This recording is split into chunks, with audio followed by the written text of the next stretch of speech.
Hey everybody, Roxabox90 here with another top 10 EDH Commander card countdown. So today we're going to go through the top 10 Planeswalkers, and we're going to stick to slightly different criteria. This list will only contain mono-colored Planeswalkers. I will be having a separate multicolor follow-up in part 2. This list is only dealing with mono-colored Planeswalkers, and we're dealing with overall strength in terms of all three ability usefulness, as well as the largest number of decks, and similar criteria we've done in the past. Started with a couple of honorable mentions who don't even make the list. Tybalt the Fiend-Blooded. He's bleh pretty much all the time. His ultimate's great, but other than that, he's almost never going to get there.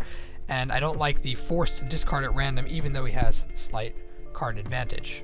Nissa doesn't make the list at all. Even though Nissa Worldwaker is significantly better than Nissa Ravane 99% of the time, having most of the abilities focus in on turning your lands into creatures is a pretty dangerous thing to do in EDH Commander, and the other Nissa is just bleh, except maybe if you're running an elf deck. And Gideon, both Gideons don't make the list at all because, while Gideon Jura is okay because he can destroy tapped creatures, his main use that he had in standard construct environments is just not here, and in multiplayer DH particularly, it's not that good. Gideon Champion Justice is just all around pretty bleh. So getting to the list, we'll start at number 10 with Koth of the Hammer. Now really, red Planeswalkers are generally not that good. Koth and Chandra Blaze are both rather powerful in mono red decks, and that's really where, that's the only place they do very well in.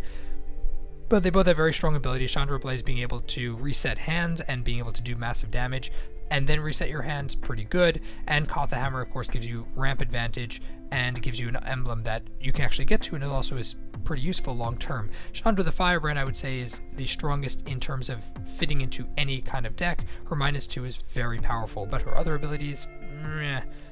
Number 9, we have Ajani. Steadfast, in my opinion, is probably going to become one of the most powerful, if only because he's able to give Voltron an insane number of abilities.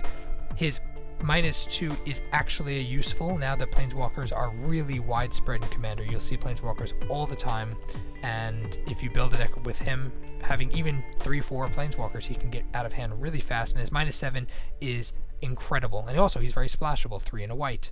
Whereas Ajani Goldmane is pretty bleh all around, and Ajani Call of the Pride works very well in Voltron-focused decks, especially with that -8, it being killer. But I still think, in my opinion, Ajani Steadfast will probably be seeing as much or even more play than Ajani Call of the Pride in multiplayer EDH.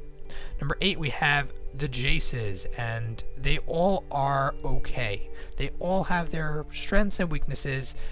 Usually 1, maybe 2 abilities are useful. And we'll run through them quickly. Jace Beleren is card draw engine and works well with other people. Of course, -10 is effectively useless in Commander. Jace Memory Adept, yes, he draws you a card, but for 5 mana, drawing 1 card a turn is kind of pointless. His milling is also kind of pointless, and his -7 could be really cool, maybe if he win you the game, but overall he's not that strong. And then I have to say, between Jace the Mind Sculptor and Jace the Living Guild Pact, I think they're both equally powerful in multiplayer EDH, because Jace the Living Guild Pact gives you more versatility and also higher loyalty. Jace the Mind Sculptor's biggest problem in multiplayer EDH is that he's a huge target and is not nearly as powerful as he is in 1v1, especially in constructed formats when here there's so many more answers. Fate Sealing at a multiplayer table is not really all that good. Brainstorming is okay, but it's a small card draw for what he is.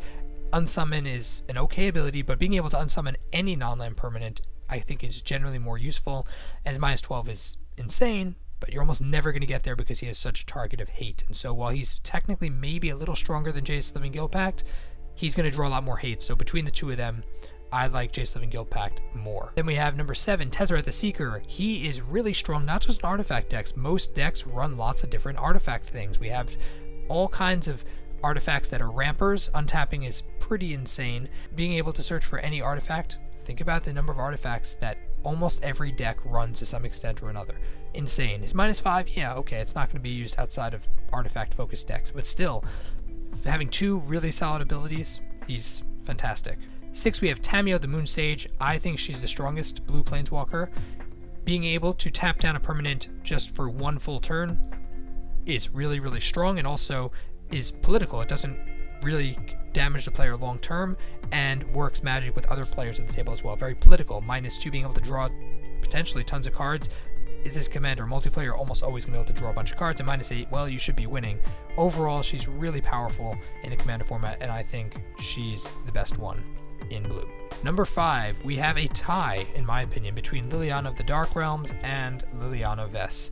I think both of them have their strengths. Liliana of the Dark Realms, I think, is a stronger card overall. Being able to search for a swamp card in multiplayer decks and in mono black decks is really powerful. Hitting a land drop every single turn and clearing out your deck. -3, really strong. Think of all the Voltron this can get insane with, and it also acts as removal against Voltron.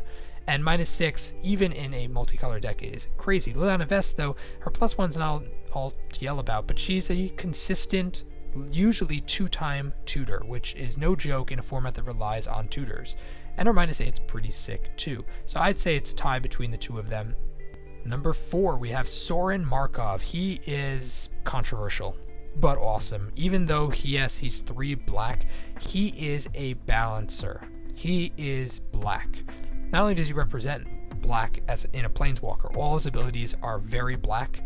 Being able to deal damage and gain life, Vampiric, being able to reduce one's life total to 10. You think you're so powerful? I can bring you down. And then -7, taking your player's turn.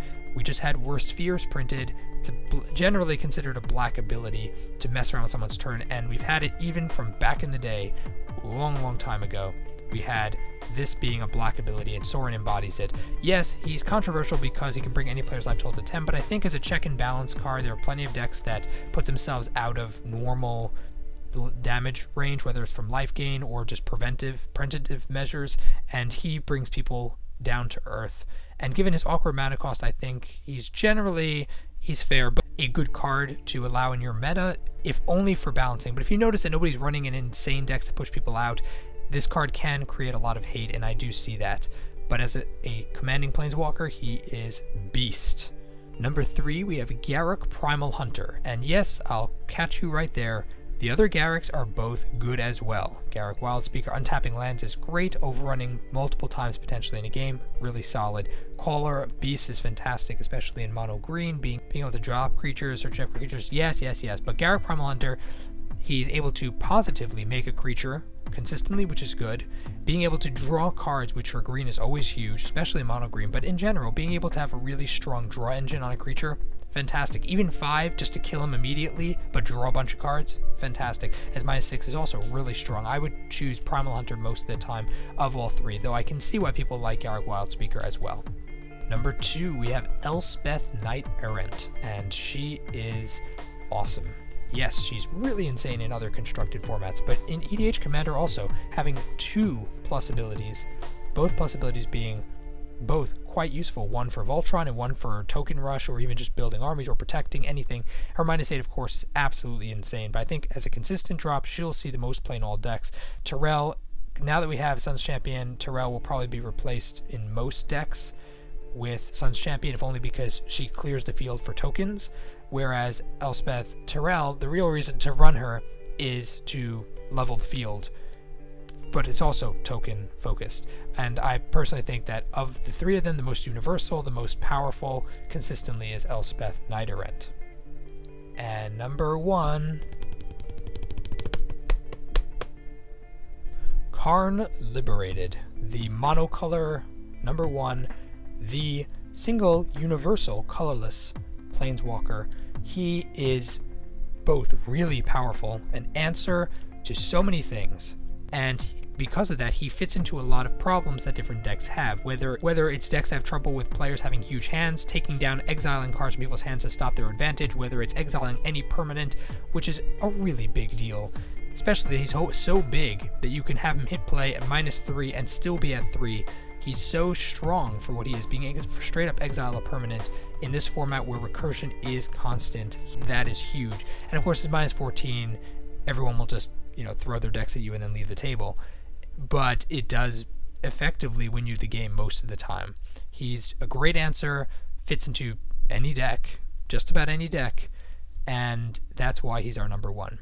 Let me know your guys' thoughts about my list. Of course, different people have different opinions. I'd love to hear yours down below in the comment section. If you enjoyed the video, tap the like button, and if you're new to the channel, check and subscribe. I'm going to have the multicolor Planeswalker list coming to you next, so stay tuned for that. And as always, Roxabox90 signing out. I'll see you guys next time.